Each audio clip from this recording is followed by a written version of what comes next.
Yo, peace and blessings. Earlier I made a post, and my post said, your logic is based around what you perceive as right,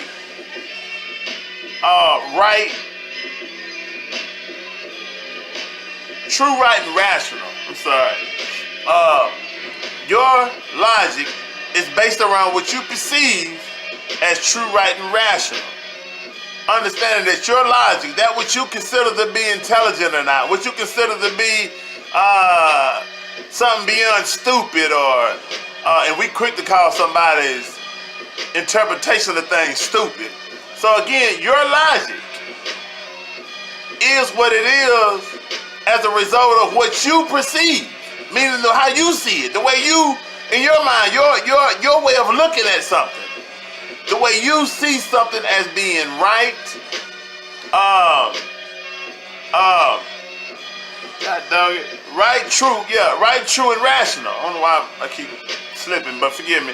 But anyway, it's the way what you perceive to be right, true, and rational. Understanding that right is a relative idea, wrong is a relative idea, fast, slow,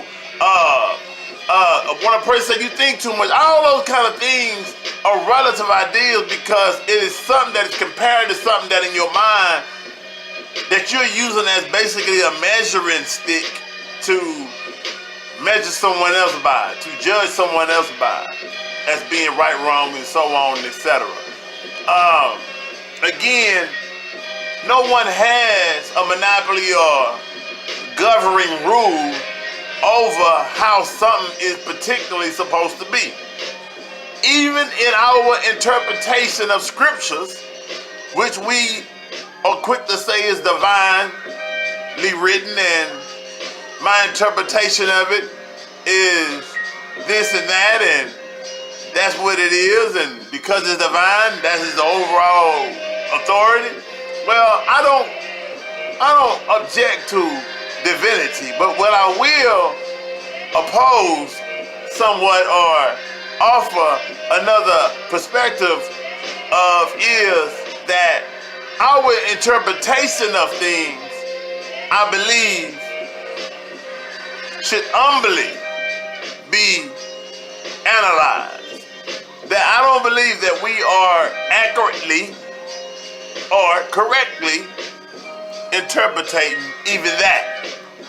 So now, with that being said, whatever it may be, my point is this, that the way you see things, regardless of what you've studied, regardless of what you've been through, regardless of who and how it was explained to you, regardless of what voices you heard, regardless of how you felt about something, regardless of all the degrees you may have acquired, understanding that there are many schools of thought, some established, some not. There are many different sources of authority that make something right or wrong, just or not, moral or immoral. There are many things that make things true or false. But at the end of the day, you only can ask, how do you know, so many times to a person. Before long, even if it take 500,000 years, if that was possible, even if it took 500,000 years of a person going back, confirming everything that they believe in to you, at some point, that person still has to say,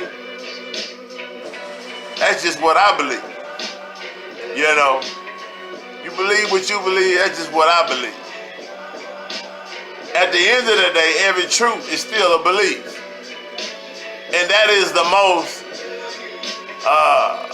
solid of a perspective that one can have is truth. So, your logic is based around what you perceive to be as right, rational, and true. I almost forgot again. Right, rational, and true. That's what you perceive, what I perceive. There will be less arguments in the world, less reason to debate, less reasons to go back and forth about a lot of different things if we all had more respect towards each other's way of seeing things. Not everything is up for debate. Some things, heard, take it in. If you can use it, use it. If you can't, discard it. Push forward, move on, live in harmony. Social health, man. Networking. The second most powerful thing you can have next to your health. Peace and blessings, peace and blessings, peace and blessings. Gerald Hassan, the Children's Enlightening Minds Enterprise. Respect other people's way of seeing things.